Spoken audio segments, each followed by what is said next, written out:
Başlanacak olan Sokak Hayvanları Barınma ve Tedavi Merkezi temel atma törenine hoş geldiniz. Programa arzları, protokolün sahneye davetiyle temel atma butonlarına basılması, günün anısı... Kullarının mutlu ve sağlıklı şekilde yaşadıkları bir şehir haline getirmeye devam ediyor. Sokak Hayvanları Barınma ve Tedavi... Bismillah, ya Allah, Bismillah.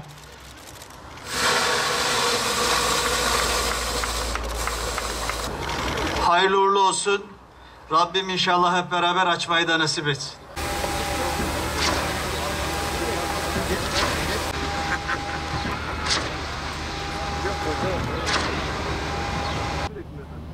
Yasal süremiz 31 Ekim'de bitiyor ama müteahhitimiz maşallah hızlı davranmış.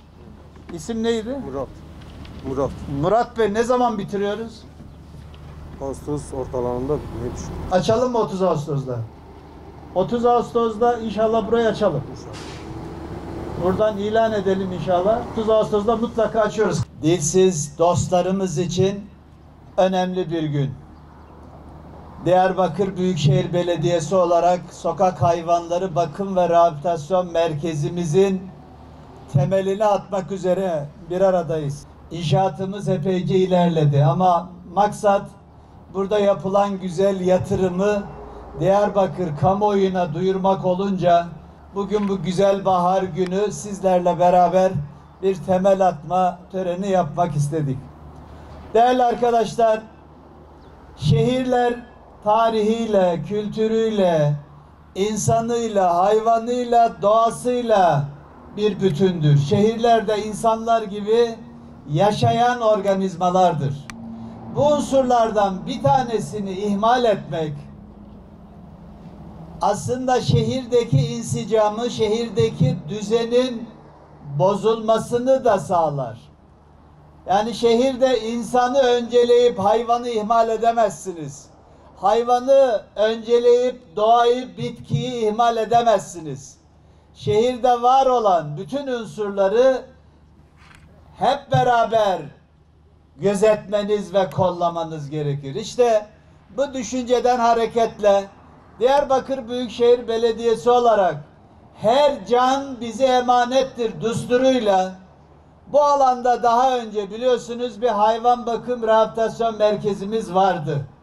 Ancak çok eskimişti ve Diyarbakır'da göreve başladığımda sosyal medyadan en çok mesaj aldığım konulardan bir tanesi buranın artık yetersiz olduğu, burada hayvanlara, gelen hayvanlara yeterince bakılmadığıyla ilgili çok ciddi hayvan dostlarından mesajlar alıyorduk.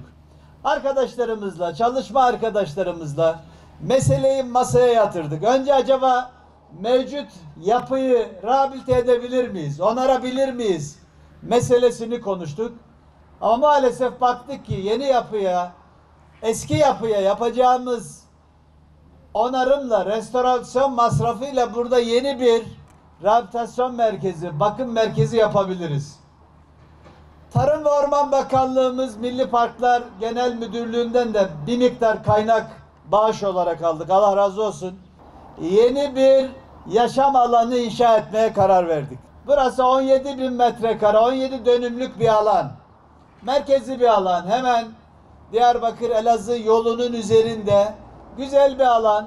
İnşallah bakım ve rehabilitasyon merkezimiz bittiğinde içerisinde son derece ileri teknolojinin kullandığı ameliyathanesi, laboratuvarı, kedi evleri, köpek kulübeleri, büyük hayvan barınağı ve insanların, çocukların aileleriyle gelip burada hayvanları sevebileceği, görebileceği bahçeleriyle çok güzel bir mekan oluşturacağız. İnşallah bu mekanda hem sokakta bakıma muhtaç hale gelmiş, hasta, yaralı hayvanlarımız gelip burada bakımları yapılacak, rehabilitasyonu sağlanacak. Hem de burada vatandaşlarımız gelip hayvan sahiplenebilecekler. O imkanı da sağlayacağız vatandaşlarımıza. Vatandaşlarımız pikniğe gelir gibi buraya gelecekler. Burada güzel bir alan yaratacağız.